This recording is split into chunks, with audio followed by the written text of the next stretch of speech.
Indore police commissionerate की अगुवाई में मानव तस्करी जैसे संवेदनशील और चुनौतीपूर्ण विषय पर एक दिवसीय विशेष सेमिनार का आयोजन किया गया। ब्रिलियंट कन्वेंशन सेंटर में आयोजित इस सेमिनार का मुख्य केंद्र कानून प्रवर्तन, चुनौतियां और प्रतिक्रिया रहा। वहीं पुलिस कमिश्नर संतोष कुमार सिंह सहित कई विशेषज्ञ अधिकारियों और एनजीओ कार्यकर्ताओं ने इस मंच से तस्करी के बदलते स्वरूप और पीड़ितों को न्याय दिलाने की रणनीतियों पर विस्तार से चर्चा की।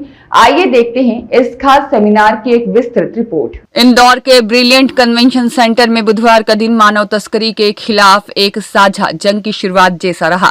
पुलिस कमिश्नर संतोष कुमार सिंह और अन्य विशिष्ट अतिथियों ने दीप प्रज्वलन कर इस एक दिवसीय सेमिनार का विधिवत शुभारंभ किया। कार्यक्रम की शुरुआत एडिशनल सीपी आर.के. सिंह के स्वागत उद्बोधन से हुई और जिसके बाद विशेषज्ञों ने तस्करी की जटिलताओं और जमीनी हकीकतों पर अपना पक्ष रखा। सेमिनार के मुख्य वक्ता retired IPS doctor PM Nayyar और पुलिस आयुक्त संतोष कुमार सिंह ने मानव तस्करी की बदलती प्रकृति पर चिंता जताई। उन्होंने जोर दिया कि अब तस्करी केवल शारीरिक नहीं बल्कि डिजिटल और तकनीकी आधारित भी हो गई है। ऐसे में पुलिसिंग को भी अपडेट होना होगा। चर्चा के दौरान तकनीक आधारित पुलिसिंग और विभिन्न एजेंसियों के बीच बेहतर समन्वय बनाने पर विशेष रोडमैप तैयार किया गया। सेमिनार के पहले सत्र में डॉक्टर किरण लता केरकेट्टा, डीआईजी महिला सुरक्षा शाखा और मदद एनजीओ के संस्थापक राजेश मणि सहित कई विशेषज्ञों ने पीड़ितों के रेस्क्यू, पुनर्वास और समाज में उनके पुनर्समावेशन पर गंभीर चर्चा की।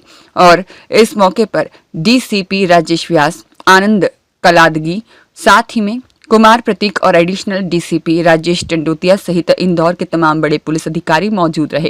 कार्यक्रम का सफल संचालन डीसीपी सीमा अलावा द्वारा किया गया। मैं एनडीआरएफ डीडीओ का रिटायर हो गया था। आईपीएस में 35 साल काम किया। बिहार कर्नाटक के हैं। मानव व्यापार में 42 साल से काम कर रहा हूँ। क्या तो सब्जेक्ट पे जो सेमिनार हुआ है इसमें किस तरह का आपका स्पीच राइटिंग रिव्यू को आपने प्रमुखता से जो लोग ट्रेनिंग ले रहे हैं? ये मध्य प्रदेश पुलिस की तरफ से इंदौर पुलिस कमिश्नर इनिशिएटिव लेकर के जो काम चला रहा है, बहुत अच्छा काम है, बहुत अच्छा इनिशिएटिव है। हमारे पुलिसकर्मी काम करते हैं, उन काम में कार्य कुशलता लाने के लिए और सेंसिटिविटी लाने के लिए, संवेदनशीलता लाने के लिए, और उसको ज्यादा इंटरेस्ट लेने से क्या होगा, उसका आउटकम अच्छा रहेगा। सर, आपने इतने साल काम करा है, कुछ समझ आया मानव तस्करी की जो चेन चलती है कहाँ से चलती है? कुछ मानव व्यापार पूरे हिंदुस्तान में सभी जगह है। ऐसा कोई राज्य नहीं है कि जो नहीं है। अपराध क्राइम नहीं है तो उसका मतलब क्राइम होता नहीं है। क्राइम रिपोर्टिंग नहीं होता है तो उसकी क्या कारण है, उसको पता लाना है। तो हम लोगों को ये मानव व्यापार क्राइम में क्राइम के पास जाना होगा। क्राइम थाने पर नहीं आएंगे, हमको क्राइम के पास जाना होगा। सबसे पहला मुद्दा वही है। नंबर 2, आपके ऐसे मीडिया के भी बच्चों को, कॉलेज के बच्चों को, स्कूल के बच्चों को, पंचायत को सबको मालूम होना चाहिए मानव व्यापार हमारे कॉन्स्टिट्यूशन में आर्टिकल 23 में प्रोहिबिटेड है। मानव व्यापार प्रतिबंधित है। हमारे संविधान के मुताबिक हर इंसान, इंडिया के हर इंसान का दायित्व बनता है कि मानव व्यापार रोके। किसी को नहीं पता है। आप कॉलेज के बच्चों को बताइए, पंचायत को बताइए कि आपका दायित्व बनता है। आप हर आदमी इसमें जुट जाए तो मानव व्यापार रोकने में पुलिस को मदद मिलेगा और मानव व्यापार रोक सकता है। कोई एक गिरोह आपकी इतने साल की नौकरी में कोई समझ आया कि कोई? बहुत सारे गिरोह भाई साहब, बहुत सारे गिरोहों को पकड़ा भी गया, चार्जशीट हुआ, कन्विक्ट हुआ।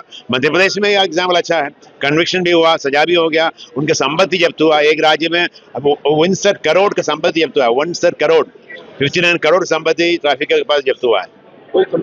कोई जो आरोपी को नेपाल गया, इस तरह से कोई लिंक सामने आया? नहीं, अंतरराज्यीय गिरोह तो बहुत है, उसका तो इन्वेस्टिगेशन करेंगे, उनको पता चले। थैंक यू, नमस्ते, जय। जो ह्यूमन ट्रैफिकिंग विषय है, इस पे आज दिन भर का सेमिनार आयोजित किया गया और इसमें हम लोगों ने बाहर से हमारे जो गेस्ट जो इस विषय को समझते हैं, इस विषय पे काफ़ी क्लोजली उन्होंने कार्य किया है ऑल इंडिया लेवल पे, उनको भी आमंत्रित किया है। जो हमारे एक्स IPS ऑफिसर हैं डॉक्टर PM नायर साहब हैं, इसमें हमने एकेडमिक्स फील्ड से भी लोगों को लिया है और जो NGOs जो कार्य कर रहे हैं इस क्षेत्र में उनके लोग भी हैं। हमारे सभी ऊर्जा डेस्क जो हम प्रत्येक थानों में चलाते हैं हमारे महिला अधिकारियों पे, उनके जो प्रभारी हैं वो हैं, हमारे सभी सीनियर ऑफिसर्स हैं। इस पूरे विषय को समझते हुए और इसमें जो डिफरेंट इसके एस्पेक्ट्स हैं और कहाँ से इस क्राइम की उत्पत्ति होती है और कैसे जो रेगुलर अपराध होते हैं, कई बार जो हमारी बच्चियां गायब हो जाती हैं, फिर हम उनको रिकवर करते हैं, उसमें हम केस रजिस्टर करके फिर उसमें आगे की जो कार्रवाई करते हैं, तो कैसे उसमें इस एंगल को समझना है, किस प्रकार से ह्यूमन ट्रैफिकिंग एस्पेक्ट कैसे काम करता है, कौन ये क्रिमिनल्स है, ऑर्गेनाइज्ड गैंग्स इसमें कैसे कार्य करते हैं और ये आजकल नेट पे जो कैसे ये जा रहा है, डार्क नेट वगैरह का भी इसमें यूज़ कैसे हो रहा है, इन सारे विषयों को ध्यान में रखते हुए सेमिनार आयोजित किया गया। और मुझे पूरा विश्वास है कि दिन भर के इस सेशन के बाद हमारे ऑफिसर्स जो इसमें बड़ी मेहनत से बड़े सही तरीके से अपनी कार्रवाइयाँ करते हैं, इस विषय के सारे एस्पेक्ट्स को समझने के बाद और बेहतर तरीके से फील्ड पे अपनी कार्रवाई कर पाएंगे। यानी इस तरह की चर्चा जो हुई है सेमिनार में, उसके बाद कोई बिंदु उभर कर आपने इसमें विशेषज्ञों द्वारा की बात की थी कि आप आगे नहीं कर सकते? नहीं, डेफिनेटली जैसा मैंने कहा कि इसमें ये हमारा जो है मध्य प्रदेश पुलिस द्वारा यहाँ पे आयोजित किया गया है। इसमें इंदौर पुलिस लोकल उसमें भागीदारी कर रही है। इसमें हमारे जो पुलिस मुख्यालय के अधिकारी हैं, महिला सुरक्षा शाखा के, वो भी आए हुए हैं। और जैसा मैंने कहा कि हमारे एक्सपर्ट जिन्होंने इस फील्ड में लंबे समय काम किया, वो लोग भी आए हुए हैं। एक ये ऑल इंडिया पर्सपेक्टिव भी देंगे, इसका एक ओवरऑल कैसे इस तरह के अपराधी जो हैं या गैंग्स हैं वो कैसे कार्य करते हैं, क्या क्या पॉइंटर्स होते हैं, इंडिकेटर्स होते हैं, जिससे कि हमें ये पता चले कि इस पर्टिकुलर केस में इस तरह का अपराध हुआ हो सकता है। और कैसे हमारे जो आईओज़ हैं, जो इन्वेस्टिगेटिंग ऑफिसर्स हैं, वो कैसे इस तरह की चीज़ों को स्टेटमेंट्स में भी रीड कर पाएंगे, बच्चों से या बच्चियों से अलग से बात करके उनके व्यवहार से, उनकी बातचीत से इन विषयों को समझ पाएंगे, ताकि अगर कोई क्राइम इस तरह का हुआ है तो कहीं वो ओवरलुक ना हो जाए, कहीं हम उसको इग्नोर ना कर दें, क्योंकि हम अपनी कार्रवाई तो करते हैं और उसमें सारी कार्रवाइयाँ करें, पर इस तरह का क्राइम कोई उसमें इग्नोर ना हो जाए। और जैसे इसमें सोर्स बात होती है, एक डेस्टिनेशन होता है, एक ट्रैफिकिंग रूट होता है, तो ये ओवरऑल कैसे इसका स्प्रेड है, इंडिया लेवल पे ये कैसे कार्य करता है, इन सारे विषयों को समझने के लिए ये सेमिनार आयोजित किया गया। और हमारे एक्सपर्ट्स अपनी बातों को शेयर करेंगे और डेफिनेटली हमारे आईओज़ को, हमारे ऑफिसर्स को ये चीज़ हेल्प करेगी पूरे पर्सपेक्टिव को समझ के आगे अपनी कार्रवाई करेंगे। एक मोटी सवाल बच्चे से डाटा बेस की बात की जाए तो स्टेट में क्या स्थिति है, खासतौर से इंडस्ट्री की बात की जाए? राइट नाउ इस वर्ष हमने जो अपराध पंजीबद्ध किए हैं उसमें कहीं भी इस तरह के ऑर्गेनाइज्ड क्राइम का उसमें कहीं एस्पेक्ट नहीं है। कोई भी इस तरह का क्राइम हमारे यहाँ पंजीबद्ध नहीं हुए।